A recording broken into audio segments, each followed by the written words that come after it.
అందరికీ నమస్కారం. నేను మీ రాజా. ఈరోజు మన రెసిపీ వచ్చేసి ఎంతో ఫేవరెట్ ఇష్టమైనటి పూరీలు చేసి చూపిస్తున్నానండి. మీరందరూ చాలా సింపుల్గా ఈజీగా చేసుకునే విధంగా నేను చేసి చూపిస్తున్నాను. ఇందులోకి ఒక మంచి రుచికరమైన బఠానీ కర్రీని నేను చేసి చూపిస్తున్నాను. చాలా బాగుంటుందండి. ది బెస్ట్ అని చెప్పచ్చు. ది బెస్ట్ కాంబినేషన్ ఇది. పూరీలోకి చపాతీలోకి చాలా బాగుంటుంది. తప్పకుండా ట్రై చేయండి. రెండు వీడియోలోకి వెళ్దాం. ఇక్కడ నేను ఒక పెద్ద పాత్ర తీసుకుంటున్నాను. ఇందులోకి 3 కప్పులు గోధుమ పిండి తీసుకున్నానండి. ఈ పూరీలు చాలా క్రిస్పీగా రావాలంటే ఏం చేయాలో టిక్ కూడా నేను చూపిస్తాను. ఇక్కడ రవ్వ వేసుకుంటున్నాను. 1/4 కప్పు రవ్వ తీసుకుంటున్నాను. ఒక 1/2 టీ స్పూన్ ఉప్పు. ఒకసారి బాగా కలుపుకోవాలి. తర్వాత ఒక 2 చెంచాలు ఆయిల్ వేసుకొని బాగా మిక్స్ చేసుకోవాలండి.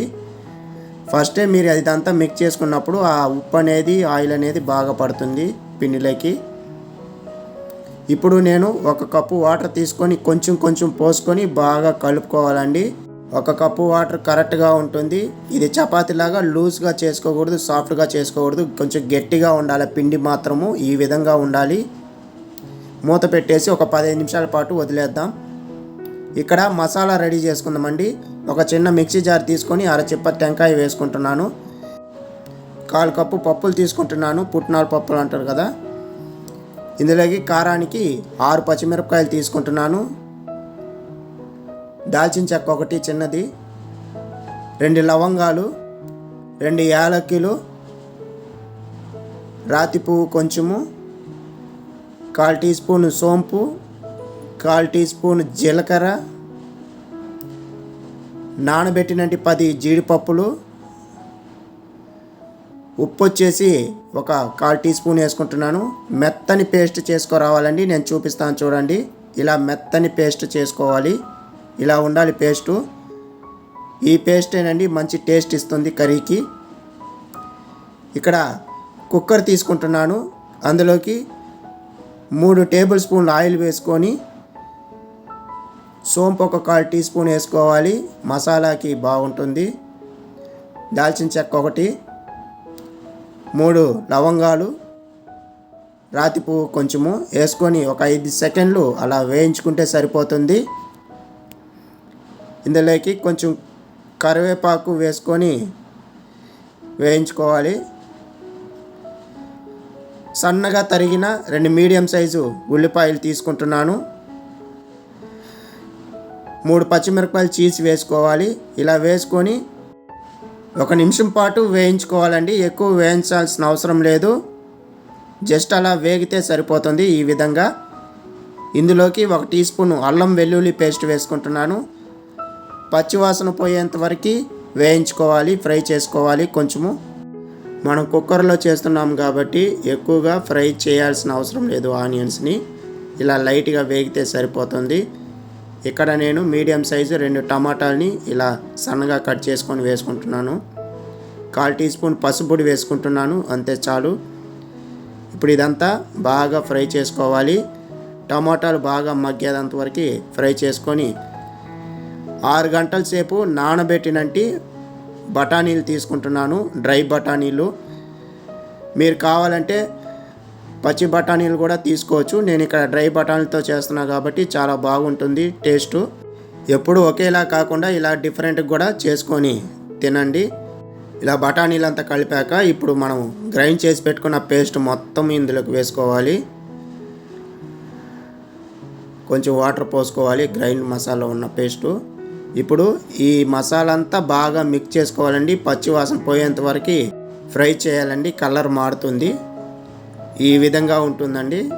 ఇలా ఫ్రై అయిన తర్వాత ఇందులోకి సన్నగా తరిగిన 3 బంగాళదుంపల్ని నేను ఇక్కడ వేసుకుంటున్నాను. రుచికి తగ్గ ఉప్పును వేసుకుంటున్నాను. 1 టీ స్పూన్ ఉప్పు వేసుకుంటున్నాను. మీకు కావాలంటే ఎక్కువ కావాలంటే అడ్జస్ట్ చేసుకోండి, చూసుకోండి, వేసుకోండి. ఇప్పుడు ఇదంతా బాగా మిక్స్ చేసుకుందాము. ఒకసారి బాగా మిక్స్ చేసుకున్న తర్వాత ఇందులోకి నేను 2 కప్పులు వాటర్ తీసుకుంటున్నానండి. నీళ్ళు పోసుకుంటున్నాను 2 కప్పులు. మీకు గ్రేవీ ఎక్కువ కావాలంటే ఇంకొక కప్పు ఎక్స్ట్రా వేసుకోవచ్చు. ఇప్పుడు ఈ మసాలా అంతా బాగా కలుపుకోవాలండి. కింద అడుగు అంటకుండా ఉండేదానికి మసాలా అంతా ఒకసారి బాగా కలుపుకోవాలి. కలుపుకున్న తర్వాత మూత పెట్టుకొని 2 విజిల్స్ వచ్చేంత వరకు కుక్ చేసుకోవాలండి. జస్ట్ 2 విజిల్స్ మాత్రమే సరిపోతుంది. ఎక్కువగా విజిల్స్ పెట్టుకుంటే మాడిపోతుంది. సో మూత పెట్టుకొని 2 విజిల్స్ వస్తే చాలు.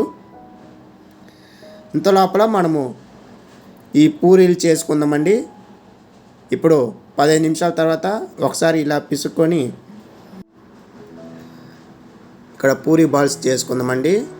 అన్నీ ఈవెన్గా వచ్చేలాగా ఒకే విధంగా బాల్స్ని చేసుకోవాలి. ఈ విధంగా అన్నీ ఒకే విధంగా ఉండేలాగా చేసుకోవాలి. ఇక్కడ వచ్చేసి నాకు 15 వచ్చాయండి. అంతా ఒకే సైజులో వచ్చే విధంగా చేసుకోండి.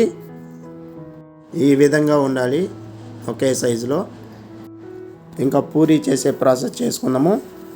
కొంచెం పిండి వేసుకొని ఇలా పూరీ షేప్లో చేసుకోవాలండి. రౌండ్గా, ఎక్కువగా పెద్దగా కాకుండా కొంచెం చిన్నగా పూరీ సైజుకి ఎలా చేస్తామో ఆ విధంగా చేసి పెట్టుకోవాలి. అన్నీ ఈవెన్గా రావాలనే దానికి నేను ఇక్కడ ఒక చిన్న మూత తీసుకొని ఈ విధంగా అన్నీ ఒకే సైజులో ఉండే విధంగా చేసుకుంటున్నాను. మీకు ఎలా అయితే అలా చేసుకోండి. ఇలా చేసుకున్నట్లయితే రౌండ్గా షేప్గా కరెక్ట్గా ఉంటుంది. చాలా బాగుంటుంది. తినేదానికి కొంచెం ఇంట్రెస్ట్గా తింటారు కాబట్టి స్టవ్ మీద ఒక కడాయి పెట్టుకొని ఆయిల్ పోసుకోవాలి. మీడియం మంట మీద పెట్టుకోండి. ఎక్కువ మీడియం మంట మీద ఉంటేనే పూరీలు బాగా పొంగుతాయి. ఇక్కడ ఒక్కొక్కటి వేసుకొని చేసుకోవాలండి. ఈ విధంగా చూపిస్తాను చూడండి ఎలా పొంగుతాయి అనేది. చూడండి ఈ విధంగా పొంగుతాయి.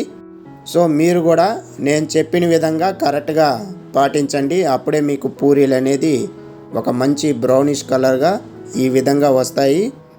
అన్నీ ఇలాగే వస్తాయి కాబట్టి నేను చెప్పిన పద్ధతిలో మీరు కూడా ట్రై చేసుకొని తినండి. చూడండి ఎంత బాగా పొంగి ఉన్నాయో. ఇలా పొంగినప్పుడు తినేదానికి చాలా ఇంట్రెస్ట్గా ఉంటుంది. సో అన్నీ ఇలాగే చేసుకోవాలి. రెండోది కూడా నేను వేసి చూపిస్తాను చూడండి. అన్నీ ఒకే సైజులో ఈవెన్గా చేసుకుంటే చూసేదానికి బాగుంటాయి, తినేదానికి బాగుంటాయి. చూడండి ఎలా పొంగాయో. మంట మాత్రం మీడియం మంట మీద పెట్టుకోండి. అప్పుడే పూరీలు చాలా బాగా వస్తాయి. అంతేనండి, పూరీలు చేయటం చాలా సింపుల్. నేను చెప్పిన ఈ పద్ధతిలో మీరు కూడా చేసుకొని తినండి. ఇప్పుడు మనము కర్రీని చూస్తామండి ఎలా వచ్చిందో. 2 విజిల్స్ తర్వాత చూపిస్తాను చూడండి. కొంచెం కొత్తిమీర చల్లుకొని ఒకసారి కలబెట్టుకొని చెక్ చేసుకుంటే సరిపోతుంది. ఇంతేనండి, చాలా సింపుల్. ఈ వీడియో మీకు నచ్చినట్లయితే లైక్ చేయండి, షేర్ చేయండి, కామెంట్ చేయండి. మళ్ళీ వీడియోలో కలుద్దాం. ధన్యవాదాలు.